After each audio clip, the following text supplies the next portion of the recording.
শ্রেণীর শ্রমিক, এই শ্রমিক গাম জড়ানোর শ্রমিক। তাই তোমার কাছে গামের টাকা পাবে, তোমার কাছে ন্যায্য মজুরি পাবে, তোমার কাছে কোনো ভিক্ষা চায় না, তোমার কাছে কোনো দান চায় না, তোমার কাছে কোনো খয়রাত চায় না, তার গামের মজুরি চায়, তার পরীক্ষিত মজুরি চায় সে। আমি আমার পাওনা টাকা চাই, আমি আমার পাওনা টাকা নিয়েই বাসায় ফিরবো। এই মালিকের বিরুদ্ধে আপনারা যত মিডিয়ার ভাই আছেন ছড়িয়ে দেন। এই কুলাঙ্গার মালিকে আমাদের তুলে তুলে শেষ করে দিয়েছে, আমাদের রূপ জৈবন সবই শেষ করে দিয়েছে। আমরা সেই ছোটকালে আসছি কামে, আমার কাজের বয়স 35 বছর। এই 35 বছর ধরে এই মুবারক সাহেবের জ্বালায় পুরায় শেষ করে প্রত্যেকটা জুলুমকারী মালিকে আমাদের প্রত্যেকটা শ্রমিকরা জ্বালিয়ে পুড়িয়ে শেষ করে দিতেছে। এই শোষণ করা মালিকরা আপনারা কেন ধরছেন না?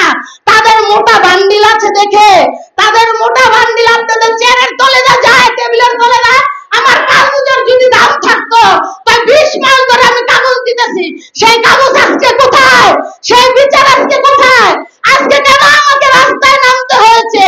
আজকে কেন আমার জনভবন ঘেরা করতে হয়েছে? আজকে কেন আমি আমার ন্যায্য মজুরিটা পাচ্ছি না? এই বাংলার কাছে একটাই প্রশ্ন, এই বাংলা স্বাধীন বাংলা হয় নাই। আবার শ্রমিকরা যখন আবার শোষিত মালিকের বিরুদ্ধে লাগবে তখন হবে বাংলাদেশ স্বাধীন, বাংলাদেশ স্বাধীন মুক্ত বাংলাদেশ হবে। এর আগে কোনো বাংলাদেশ স্বাধীন হবে না। আমি ঘরে ঘরে দেখতেছি, আমি বাড়িতে বাড়িতে দেখতেছি যে নির্যাতিত মালিকের আমরা শোষণ করা মালিকের ঘরে রয়ে আমাদের এই জীবন জৈবন সব শেষ করে দিয়েছি, কিন্তু আমাদের টাকা পয়সা কোনো খবর নাই। এই মালিকরে এমডি মহোদয় মোবারক সাহেবের 1 মিনিটের মধ্যে পারে এই সারেরা ধরে আনতে, কিন্তু আনছে না কেন?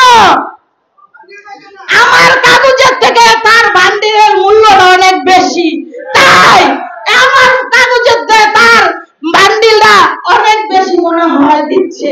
তাই আমার এই শ্রমিক ভাই বোন না খেয়ে আজকে 15টা দিন ধরে পড়ে রয়েছে, একটা জুড়ে কোনো কর্ণপাত করছে না। এটা সরকারি ভবন না, এটা মালিক চোষা ভবন, মালিকের কেনা গোলামের ভবন।